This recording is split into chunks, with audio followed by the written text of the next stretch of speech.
बिस्मिल्लाहिर्रहमानिर्रहीम। अस्सलाम वालेकुम दोस्तों, उम्मीद है आप सब लोग खैरियत से होंगे। इस वीडियो में हम बात करेंगे लैक्टोज़ इंटॉलरेंस के बारे में। आपने सुना होगा कि बहुत ज़्यादा लोग ऐसे होते हैं जब भी वो दूध पीते हैं या दूध से बनी हुई कोई भी अशिया जिसमें पनीर आ जाती है या फिर जो है दही या दूध दूध से बनी हुई कोई भी चीज़ होगी, उसको जो है खाने या पीने के बाद जो है उनमें मखसूस किस्म की अलामात ज़ाहिर होना शुरू हो जाती है। यानी उनके जो पेट के निचला हिस्सा है उसके अंदर दर्द होना शुरू हो जाता है। साथ में जो है उनको ब्लोटिंग शुरू हो जाती है। पेट जो है बहुत ज़्यादा भारीपन महसूस होता है। साथ में जो है उनको जो है फ्लोटुलेंस है, यानी जिस्म के मखसूस हिस्सों से हवा खारिज जो होती है। और साथ में जो है उनको लूज टूल्स यानी जो है पतले मोशन जो है उनको लग जाते हैं। तो इस तरह की अलामात उनको जब वो दूध या दूध से बनी हुई कोई भी चीज़ इस्तेमाल करते हैं तो इस तरह की उनको अलामात आ जाती हैं।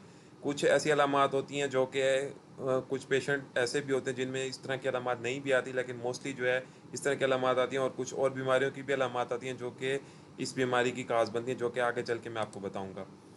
अगर हम बात करें तो ये क्यों मतलब पैदा होती है ये बीमारी, तो ये एक एंजाइम है जिसका नाम है लैक्टेज एंजाइम।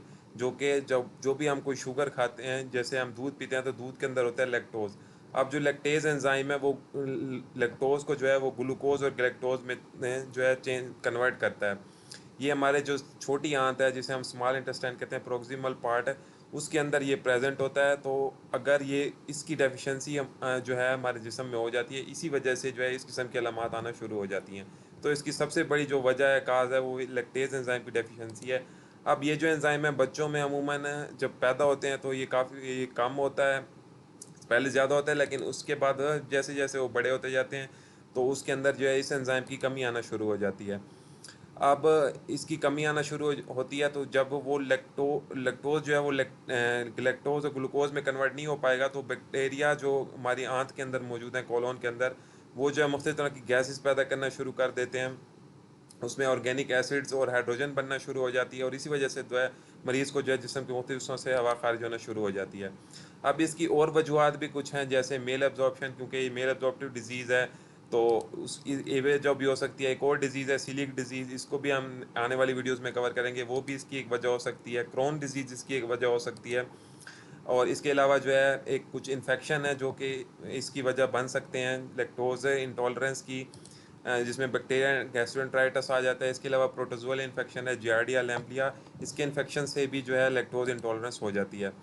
अब ये जो बीमारी है ये अमूमन एशिया में काफ़ी हद तक कम पाई जाती है, लेकिन इसके जो बहुत ज़्यादा केसेस हैं वो यूनाइटेड किंगडम यानी यूके में देखे गए हैं, और वहाँ पे जो है काफ़ी हद तक जो है ये बीमारी फैली हुई है।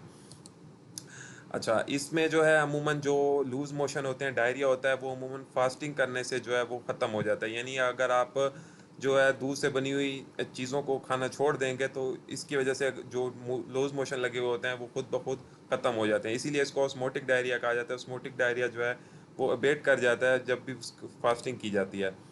अच्छा, इसकी जो तशख़ीस है उसमें कैसे की जाती है? तशख़ीस के लिए अमूमन मरीज़ को 3 हफ़्ते के लिए दूध या दूध से बनी हुई तमाम चीज़ों जो है उसको उससे मना किया जाता है। उसको कहा जाता है कि वो मुकम्मल छोड़ दे। अगर उसको मुकम्मल छोड़ने से उसकी अलामात ख़त्म हो जाती हैं तो उसके मतलब यही होता है कि इसको लैक्टोज़ इंटॉलरेंस है, तो अब जो है उसका मखसूस किस्म का इलाज किया जाएगा।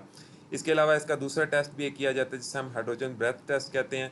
अब इस टेस्ट में क्या होता है, अमूमन जो है 50 मिलीग्राम जो है लैक्टोज जो है पेशेंट को दी जाती है, और उसके बाद जो है इस मखसूस आले की मदद से इसे हाइड्रोजन ब्रेथ टेस्ट किया जाता है। लेकिन ये अमूमन सीवियरिटी को डिस्कस नहीं करता, माइल्ड और सीवियर में नहीं हमें फ़र्क करके बता सकता।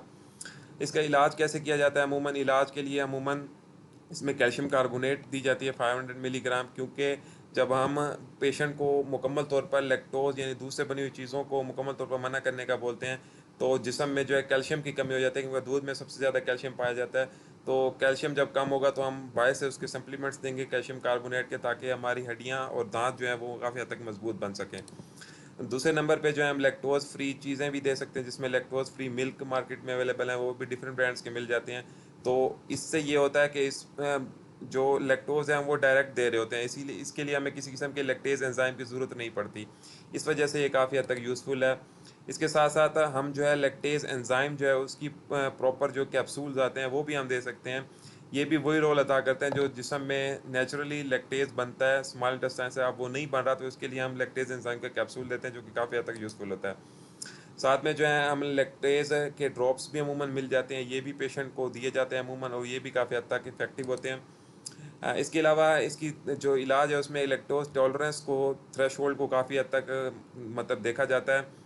लैक्टोज टॉलरेंस ये है कि बहुत ज़्यादा लोग ऐसे होते हैं जो बहुत ज़्यादा कम मिकदार में दूध पियेंगे तो उनको बहुत सीवियर अलामात आ जाती हैं, और बहुत से लोग ऐसे होते हैं जो बहुत ज़्यादा दूध या दूध से बनी हुई चीज़ों का इस्तेमाल करते हैं तो फिर अलामात आती हैं। तो ऐसे लोगों का इलाज इस तरह से किया जाता है कि अब वो लोग जिनको जो है माइल्ड थोड़ा सा दूध पीने से भी या मिल्क से बनी हुई चीज़ों से भी जो है उनको अलामात आना शुरू हो जाते हैं, तो उनको कहा जाता है कि वो वक्फे वक्फे से थोड़ा थोड़ा करके जो है दूध या दूध से बनी हुई चीज़ों को इस्तेमाल करें, तो इस तरह जो है उनका थ्रेशोल्ड के हिसाब से उनको जो है इसका इलाज किया जाता है। अब ये जो लैक्टोज इंटॉलरेंस की बीमारी है ये काफ़ी हद तक रेयर डिजीज़ है, जैसा कि मैंने आपको बताया कि एशिया में बहुत कम पाई जाती है, लेकिन केसेस फिर भी मौजूद हैं, और यूके में जो है काफ़ी हद तक पाई जाती है। और इस तरह से इसकी जो अलामात होती हैं और इसकी वजूहात हमने डिस्कस की, और कैसे इसकी तशख़ीस इसका इलाज किया जाता है, सब कुछ मैंने आपको बता दिया। आई होप आपको ये वीडियो काफ़ी हद तक यूज़फुल लगी होगी। वीडियो अच्छी लगी हो तो वीडियो को लाइक कर दें। वीडियो से रिलेटेड कोई भी क्वेश्चन है तो मुझे कमेंट सेक्शन में पूछ सकते हैं। इस वीडियो को दोस्तों के साथ शेयर करें ताकि उन लोगों का भी फ़ायदा हो। और चैनल पे नए हो तो चैनल को सब्सक्राइब नहीं किया तो लाजमी सब्सक्राइब करके बेल आइकन दबा दें ताकि आप कोई वीडियो इस चैनल की मिस ना कर सकें। इस वीडियो के डिस्क्रिप्शन में आपको सोशल मीडिया अकाउंट्स के लिंक्स मिल जाएंगे, वहाँ जाके भी फॉलो करें। मिलते हैं नेक्स्ट वीडियो में, तब तक के लिए खुदा हाफिज़।